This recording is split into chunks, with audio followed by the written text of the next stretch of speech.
রমজানে নিত্যপণ্যের দাম আবারও চড়া, সেই সঙ্গে সংকট সয়াবিন তেলের।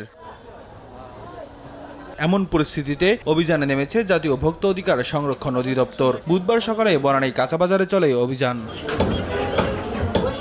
এ সময় ডিমের দাম বেশি রাখা সহ ক্যাশ মেমোর নানা অনিয়মের জন্য 3টি দোকানে জরিমানা করা হয়। দোকানদাররা জরিমানার অভিযোগ স্বীকার করে তুলে ধরে তাদের কথা। ভাঙ্গা চূড়া সব ধরনের তো ড্যামারেজ আছে, কিন্তু সারার লোকে তো এইসব কথা বললে হবে না। ক্যাশ মেমো যে কারমাজা বলে যে নিলে নেন নাহলে চলে যান, বেগুন ক্যাশ মেমো দেওয়া যাব না, বেগুন নিলে নাহলে চলে যান, বিক্রি করবো না, এরকম আমাদেরকে বলে। তার মেমো আমার কাছে 3000 রাত্রে হারা মানলাম আর আমি তাই না, এটা আজকে জন্মতে আর আমি লেখা নাই তার লেখা দিয়ে গেল না করে। অভিযান শেষে ভোক্তা অধিকারের সহকারী পরিচালক আব্দুল জব্বার মণ্ডল বলেন, গত বছরের তুলনায় এবারের রমজানের নিত্যপণ্য নিয়ে স্বস্তিতে আছে ক্রেতারা।